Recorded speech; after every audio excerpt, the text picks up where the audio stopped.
চোখ রাখবো বিদেশের খবরে। কিছু দাও, কিছু নাও, এই পথেই চলছেন ডোনাল্ড ট্রাম্প। স্বাভাবিক, তিনি তো শুধুই মার্কিন প্রেসিডেন্ট নন, সফল ব্যবসায়ীও। দেয়া নেয়ার খেলা তিনি ভালোই বোঝেন। কিন্তু কি সেই দেয়া নেয়া? বিরল খনিজের বদলে স্টুডেন্ট ভিসা। হ্যাঁ, এটাই চীন মার্কিন বাণিজ্যের নয়া সূত্র।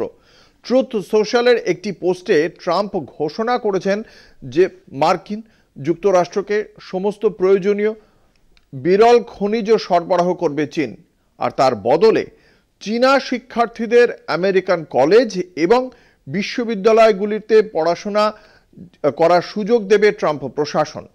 অভিবাসন নীতির আবহে ট্রাম্পের এই সিদ্ধান্তে রাজনৈতিক মহলে চীন আমেরিকার সঙ্গে সম্পর্ক কোন দিকে যায় সেই দিকে নজর থাকবে এখন।